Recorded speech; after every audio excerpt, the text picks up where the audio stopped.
Hello and welcome back to the Math and Physics podcast. This is episode 9, and I am your host, Parker. And I am Ray, and today we're going to be talking about a very interesting topic that I think both Parker and I are very interested to talk about: quantum mechanics. That's right, this is going to be the first episode in, I guess, a series we're going to do, which we Yeah. cover, or I guess it's the second episode. The first episode was the special relativity one.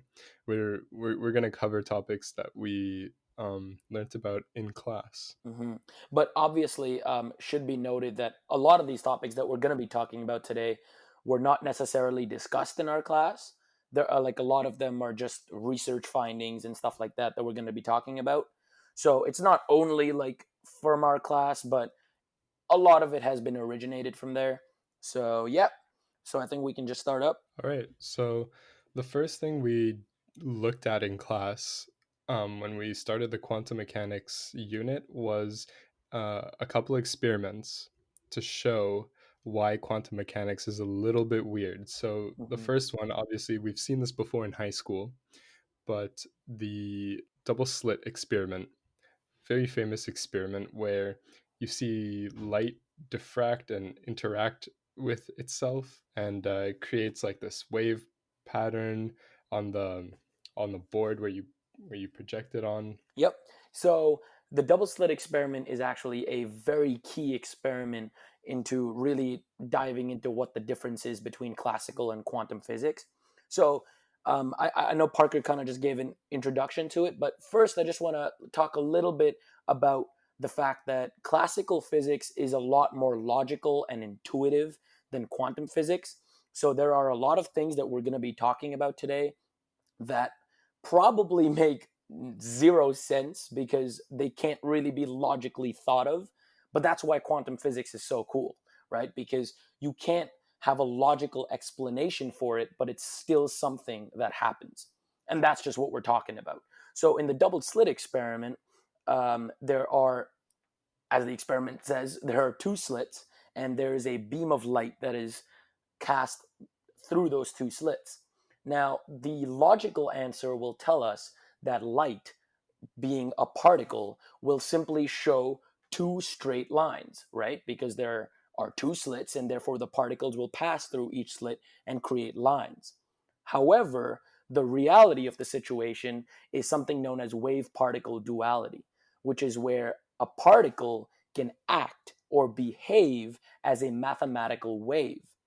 Now, this right here is what causes an interference pattern. And if anyone were to search up double slit experiment, you would see a very interesting pattern where the intensity is the most in the middle and the least on the sides. And what this tells us is that light, being a particle, can also act as a wave. And this is kind of the introduction into what quantum mechanics is and the fact that, as I said, particles behave as waves. If you want to kind of imagine what the interference pattern looks like, Veritasium has a really good video on the double slit experiment. And so Mhm. the he does it in like water, and you can see the rings that he creates, right, from two sources. Yeah. But in this situation, the interference pattern is actually purely mathematical, and then all we see is the result portrayed onto the background, right? We just see the result of the interference that happens in theory, and then we get these spikes in brightness that hmm pop up on the background. And and what you said right there is actually once again really important to know that these particles are not actually waves; they just behave as waves, and that important distinction is incredibly important to dive into really what quantum mechanics really is. Yeah, and the first thing that I kind of clued in when we were doing this in class, right? I kind of got my first taste of the wave function and probability density is when he used that experiment to explain to us probability density. So hmm he drew the graph, basically. He drew the double slit experiment, and then he drew the peaks of each, like the peaks of brightness, I guess, Yeah. on the board. It kind of looks like a hill, like yeah. Yeah, yeah. And so the obviously the highest one was in the middle, and then they kind of get lower and lower. And then he said, "Okay, don't imagine this as the brightness of the light, but imagine it as how probable it is for a photon to land there, right? Hmm. So obviously the places where the probability density is higher, then you're going to be getting more photons, and then where the interference pattern creates a zero, there's just a zero probability for photons to pop up there. Hmm. So that's pretty much the double slit experiment and why it's so important. Again, because it just gives us a mathematical understanding of what's happening between these atoms and, or sorry, between these photons. However, a really important thing that I really wanted to discuss before we move further is, so I've already spoken about the fact that quantum physics is very different from classical physics, right? But I want to talk about how. The big difference is the quantum model of the atom. So I think in high school chemistry, everyone should pretty much know the Bohr-Rutherford diagram. So the Bohr-Rutherford model of the atom is interesting because we talk about the nucleus in the middle and we have concentric circles around it. That's how we draw it with electrons. We have 2 electrons in the first shell, 8 in the second shell, and we just keep going with 8 because that's kind of the safe limit. And that's what we've been taught in high school. And that's what pretty much everyone believes until they come to university quantum mechanics, if they do. Because in that class is where they will be taught that everything we learned about the Bohr Rutherford diagram is just wrong. We just learn it because it's easy, right? And it makes Exactly. a little bit of sense. It makes sense, but it's not exactly the correct model. And that's where we get into the quantum model of the atom. Now, the quantum model of the atom is very, very interesting because instead of concentric circles with electrons in them, we have electron clouds. Because remember, when we were talking about the double slit experiment, we were discussing the idea of a probability and the fact that in the middle, the photons are more probable to be there than on the sides. Yeah. With the electron, it's the exact same thing. With the quantum model, I mean, sorry. So there are electron clouds which state the most probabilistic location of the electron near the atom. And when we draw multiple of these clouds, that is what makes an actual atom. So the difference, the key difference between the quantum model and the Bohr-Rutherford model is that the Bohr model talks about electrons as a certainty. That means an electron is exactly here. But in the quantum model, or the more realistic model, it talks about electrons as a probability. And the electron is most probably here, but we cannot be for sure. And that's why it's so different to know the fact that the quantum model is the realistic version and the Bohr Rutherford is simply to help kids understand how atoms really work. Oh, here's something interesting. You said in the quantum model, we just know that the electron is most probably here, right? Mhm. But something that we didn't think about talking about is why is it most probable, right? Like why can't we just know exactly where it is, Mhm. right? And that's because of the Heisenberg Mhm. uncertainty principle, which I don't know if we talked about before, right? I do not believe we did. I think we can talk about it now. All right, so the Heisenberg uncertainty, it's actually called the Heisenberg position momentum uncertainty principle, I Well, think. that's one of the, because there are actually technically two Heisenberg uncertainty principles. The other one is with energy and time, but we never do that. So that's why this is called the momentum position, or the position momentum uncertainty. Yeah, and so basically, there's a limit. To put it simple, there's a limit to how much you can know about a particle, Mhm. right? You can either know more about its position and less about its momentum, or know more about its momentum and less about its position.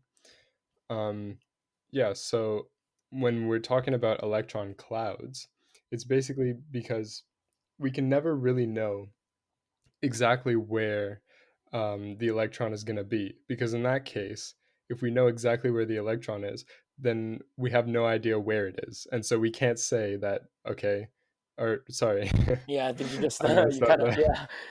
Yeah, no, I meant to say we have no idea what How its fast momentum it's is, moving. Yeah. right? How fast it's moving, which in that case would make absolutely no sense, because then it wouldn't be able to remain in the Mhm. orbit of the nucleus. Yeah.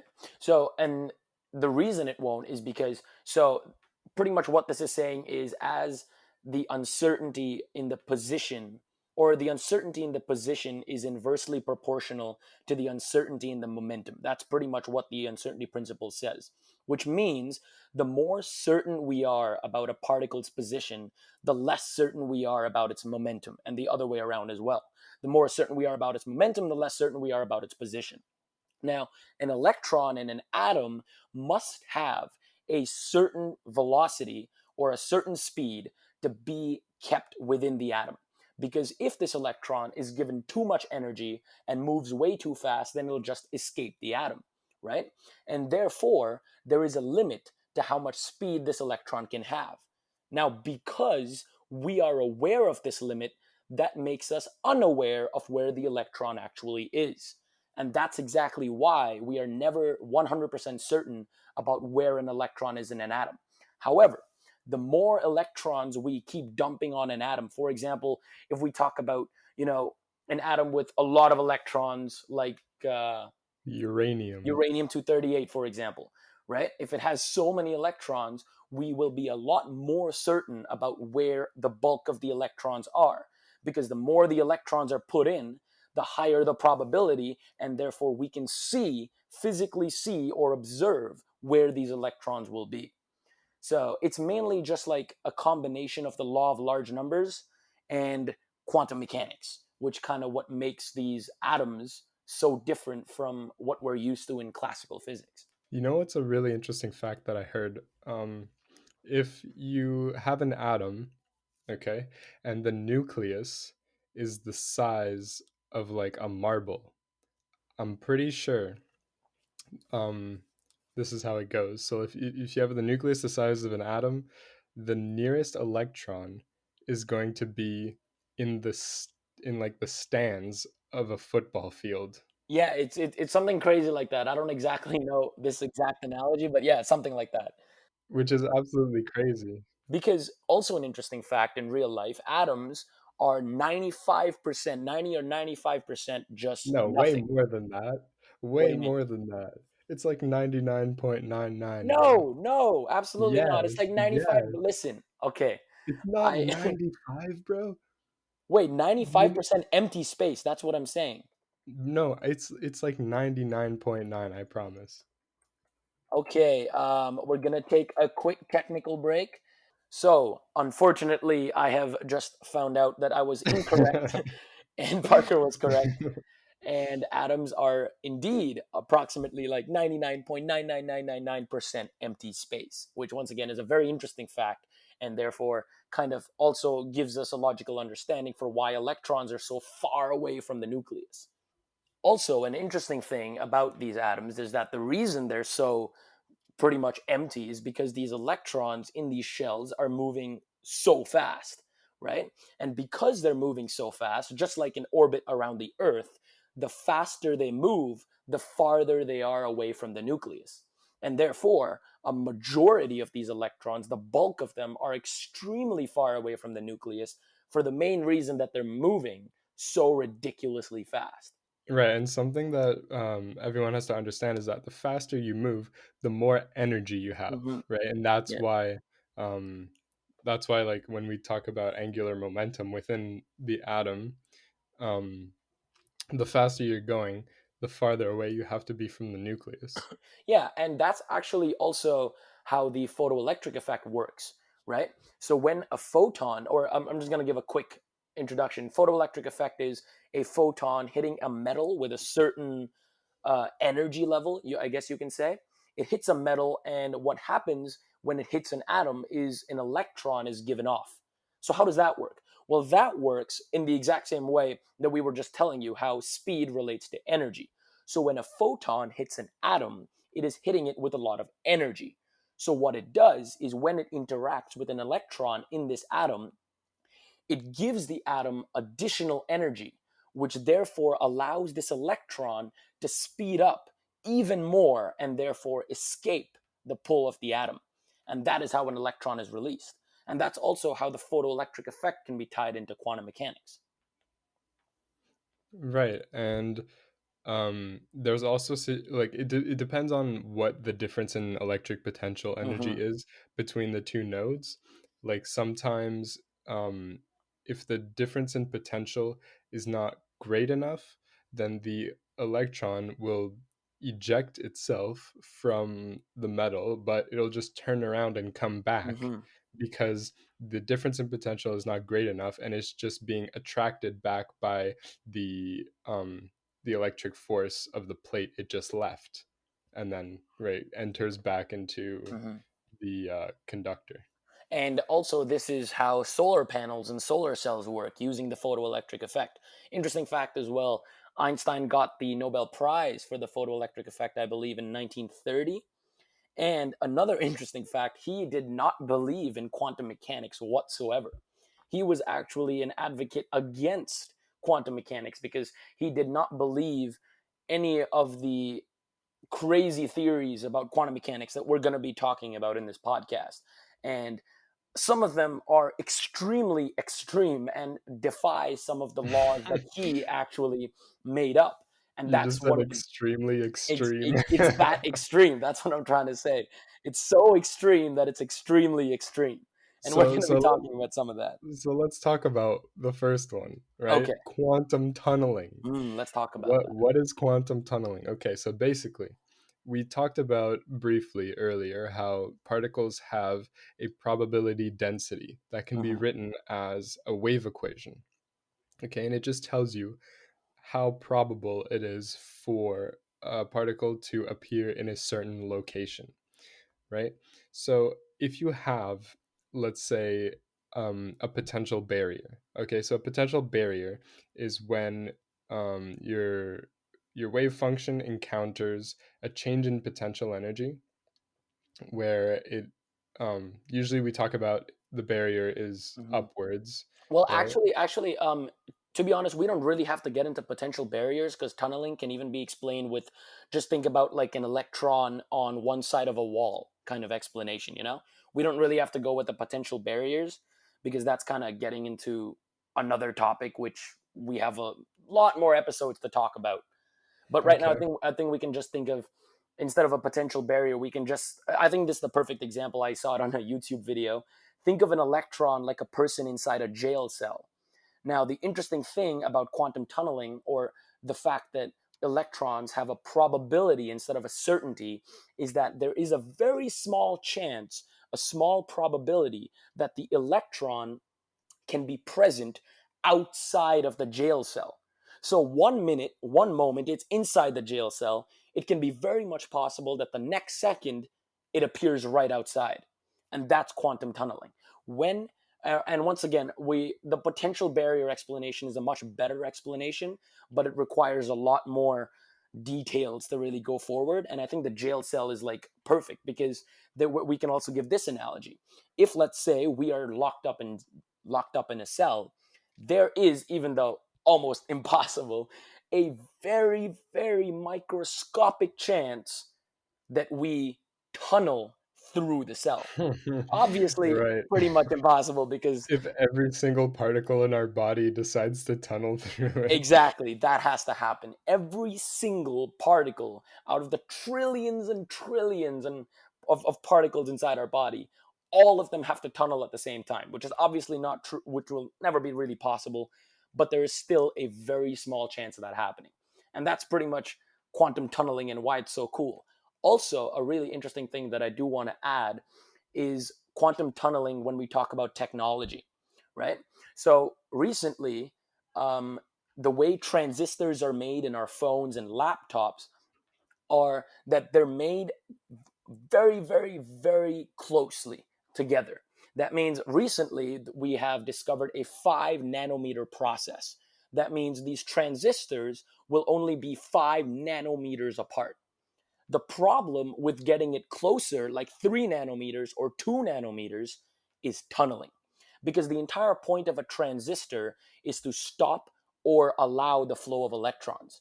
The problem is, if we make this gap way too tiny, there is a small chance that the electron simply tunnels through the gate and it destroys the entire purpose of the transistor in the first place.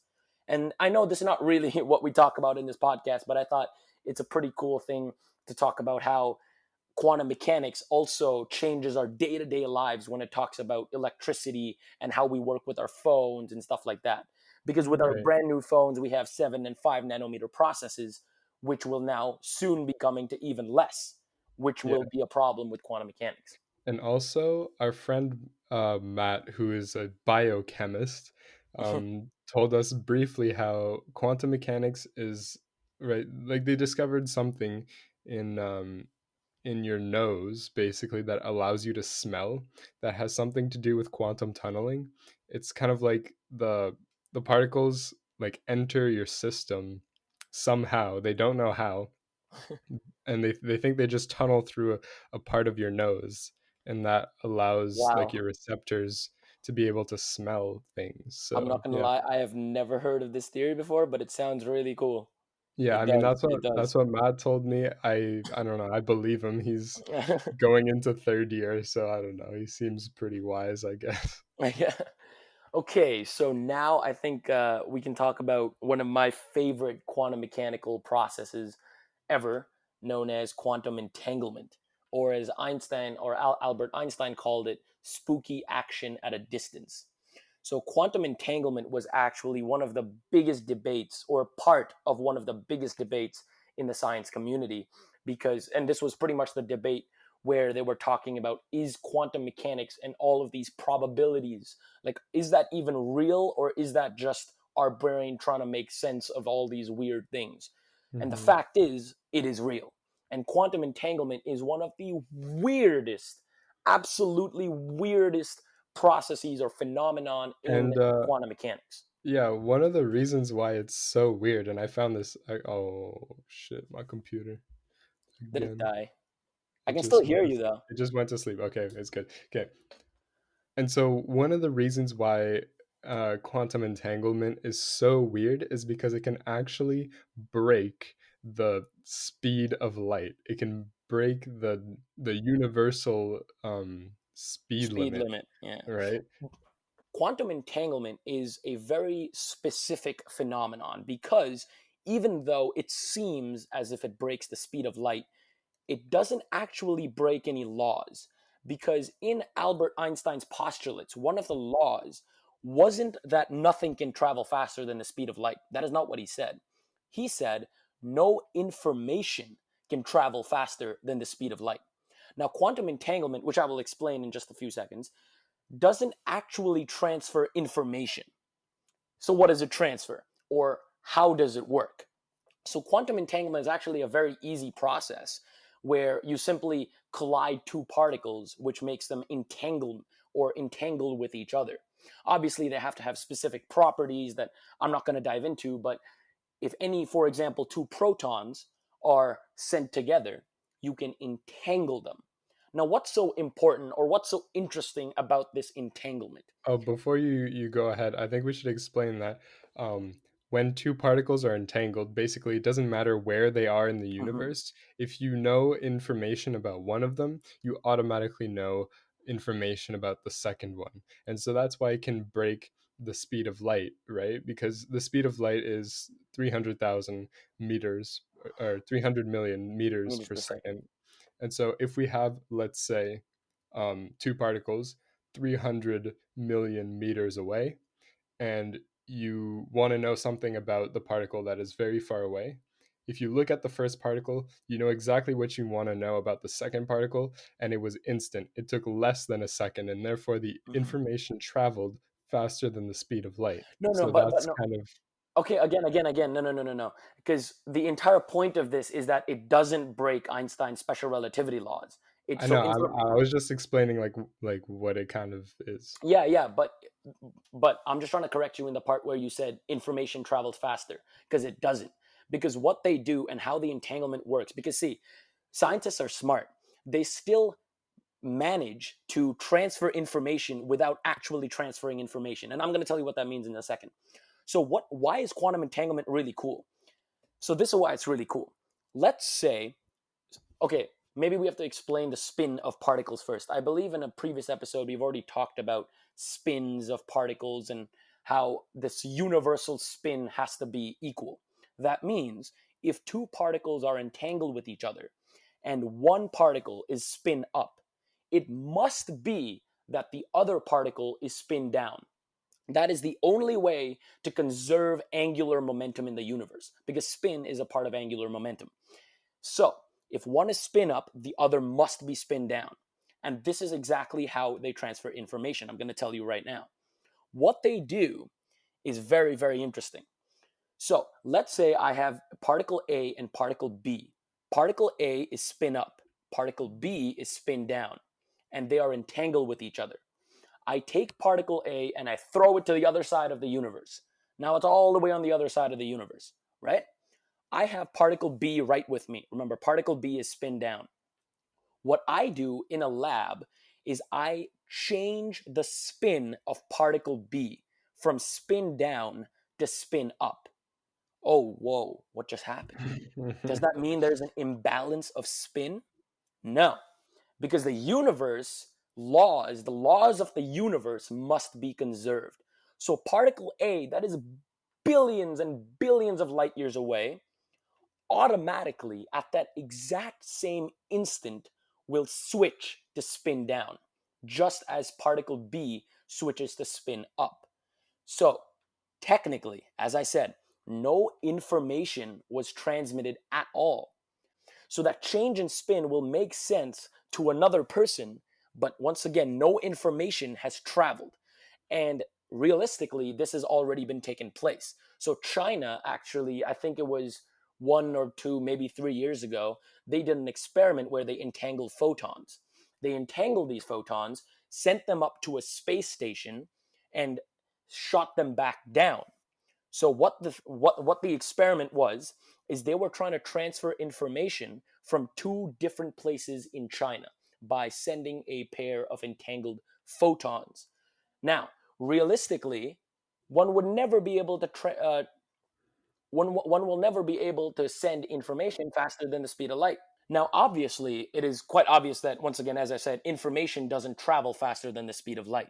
And therefore, China would have in no way been able to transfer information from these two places faster than the speed of light.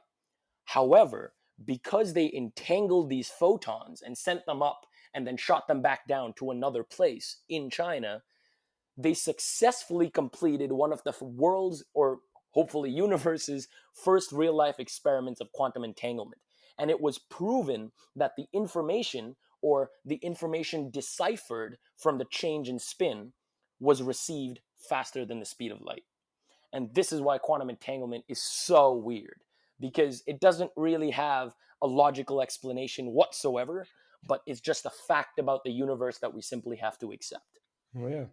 Super, super interesting stuff right there. I'm sure we're going to be doing another episode on quantum mechanics very soon because there's a lot Mhm. to cover. So much.